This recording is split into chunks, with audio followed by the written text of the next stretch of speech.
新机到我这边来，第一件事情就是拆。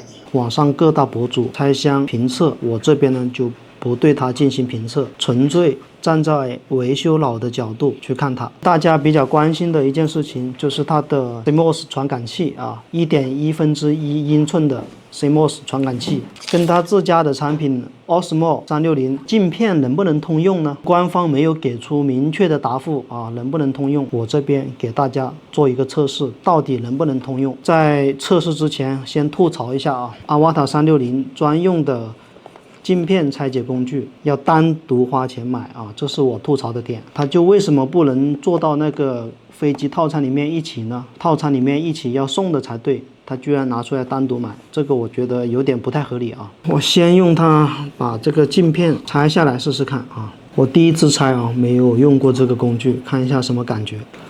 扣上去嘛，看一下啊。非常简单啊，傻瓜式的。直接扣上去就 OK 了，然后拿这个吸盘，吸下来了，吸了几次才把它吸下来啊，花点时间把这个 Osmo 360的这个镜片也拆下来。左手边这个呢是 Osmo 360的镜片啊，我右手边这个呢是 Avata 360的镜片，看上去好像一模一样啊，镀膜的颜色都是一样的。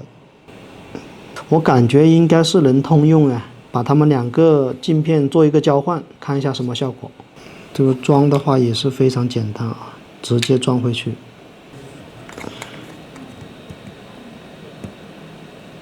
好，把它拧紧就可以了。Avata 360的镜片装到 Osmo 360上面来看一下。A few minutes later， 看有没有拼接缝啊什么之类的问题嘛？转动，不停的转动。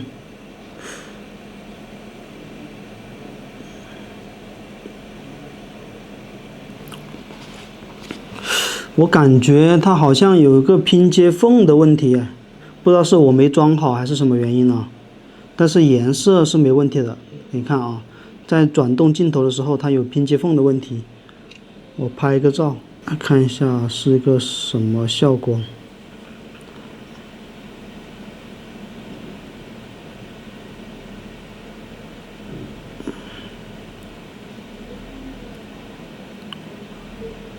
拍出来的照片好像还好，那说明应该是可以通用的啊。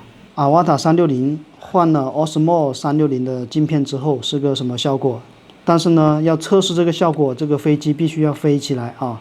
所以呢，我待会儿把这个飞机在外面飞起来，然后遥控的画面展示给大家看。好，现在我们的飞机已经飞起来了，然后给大家展示一下啊，镜片效果。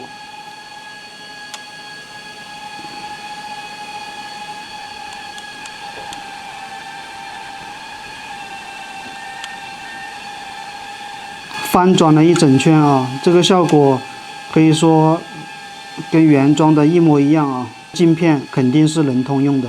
接下来进入正题，开拆。先把看得到的螺丝全部拆掉。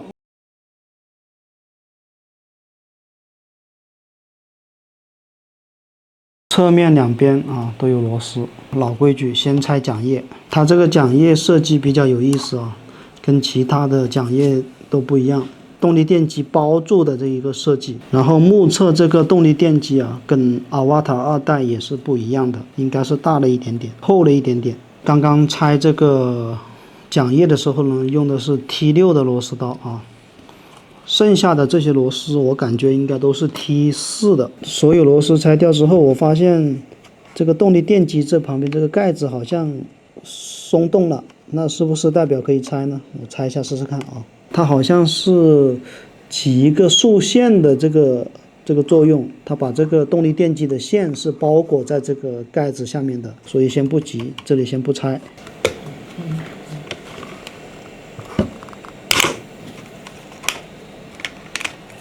OK 啊，这个盖子轻松拆下。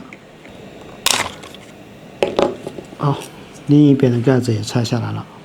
前边的两个鱼眼啊，跟雷达，这个雷达呢，很多兄弟误以为是两个雷达啊，其实不是，是一个雷达，一个是接收，一个是发送，一收一发啊，其实它是一个雷达。这个飞机的它的避障呢，它是这样子啊，可能很多兄弟不了解啊。它的避障的话呢，当开启全景模式的时候啊，2颗 CMOS 也参与了避障，才是全向避障。当 FPV 模式，也就是单镜头的模式的时候，它只有前向避障 ，CMOS 不能参与避障，大概是这样子，大家需要了解一下。CMOS 这边好像两侧各有4颗螺丝啊。把它拆掉，一共是8颗螺丝，试一下能不能直接拆下来，试一下看看。背后应该是还有导热硅脂啊，直接掰开它估计有点难度。只是撬开了这个罩子，这一下就全部打开了啊，底下是有散热硅脂的。我们还是把它先套起来啊，待会儿等里面的排线拆完之后再一起再拆。它这个应该是有分的，我看一下啊。直接撬开试一下。靠，撬这个有点难了。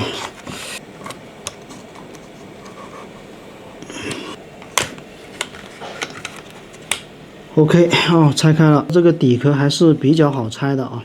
这个底部的话没有什么零件啊。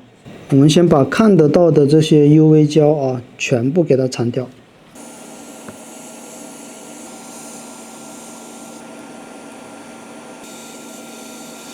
看得到的排线全部挑开，图方便啊，用的尖头镊子啊，大家自己拆的时候要用钝头。顶部这一块嘛，一眼就能够看出来，跟迷你4 Pro、迷你5 Pro 一样的那个欧式的图传。再然后把看得到的螺丝全部拆掉，取下这个金属罩子。看一下能不能取出核心板啊，试一下。OK， 取下了这一块核心板。好，我们现在先重点来看一下这块核心板啊。这核心板的屏蔽罩边上还有点 UV 胶啊，先把它 UV 胶先处理一下。把所有的屏蔽盖子揭开。采用的高通骁龙的方案，这3颗芯片都是高通骁龙配套的一个方案。主处理器呢，就是一个高通骁龙4核的一个处理器啊，相当于一个入门级的手机芯片处理器，相当于这个飞机的主处理器。旁边这个呢是一个高通骁龙的射频处理器，专门放大信号用的。这边呢是一个海力士的内部存储颗粒。再看一下反面，反面这个呢是采用的长江存储的 eMMC 智库芯片啊，飞机的那个硬盘。这边呢是一个 WiFi 蓝牙芯片，大概就是这个情况。这个底部这一边呢就是一个下视深度传感器啊，你也可以认为它是下视红外，但是比红外更加先进啊。旁边还有一个小排线到这个地方来啊，我猜它应该是指南针之类的啊。现在就是把这个整个 CMOS 的模组拆掉啊。这个机器呢它是没有云台的。看一下能不能先把这个视觉组件给它拆下来啊，拆下来再去拆这个镜头模组，估计就好拆一点。侧面各1颗螺丝啊。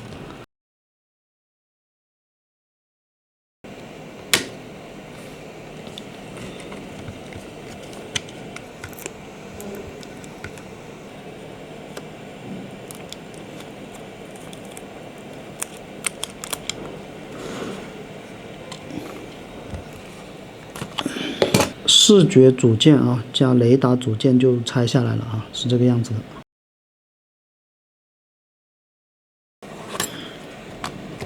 拆掉之后看一下啊，应该是能够轻松拿出来。穿一条排线过去，我发现它这个穿排线过去的这个洞啊有点小啊，穿的时候呢要小心一点。比较艰难的把这个排线拿出来了，好在这个接口是完好无损的。这个给大家看一下，这个洞口这里啊，非常的窄，而且两侧都有海绵啊，所以穿线的时候有拉的时候非常麻烦，到时候装的时候估计这个地方也挺麻烦的。镜头模组啊，拆开，这个之前就已经拆开了，就把它拆开，拆开。这个排线给它拆掉啊，粘在底下，我给它揭开一下。这模组这一边写了一个 A 啊，这边写了个 B， 那这样的话它应该是主跟副的意思，应该是这个意思啊。到时候装的时候也要按照这个顺序去装，不能装错了。传感器模组。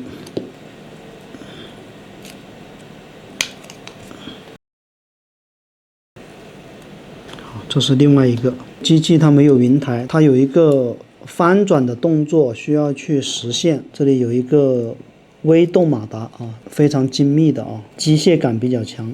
翻转镜头的是这一个马达啊，侧面还有一个马达，你可以认为它是云台电机吧啊，它有一个限位的功能，你看转到一定的角度它就停下来了。然后这一个马达呢，我猜它啊，这是一个微动马达，我猜它应该是锁死云台用的啊。防止这个云台翻转过来之后会晃来晃去，我猜它应该是这个作用。这一条是它的信号线，这个我感觉就没必要拆了啊，就这样子啊，给大家看一下啊，就拆成这样子。这个镜头模组的话，基本上它就跟那个 Osmo 360的也是一样的啊，它参数也都是一样的，可以看一下。再看一下它的其他配件，这个地方呢，相信大家一眼就认出来了，这是这个飞机的 IMU。IMU 能不能单独拆下来？好像可以啊，底下几颗螺丝给它拆掉之后，应该是问题不大。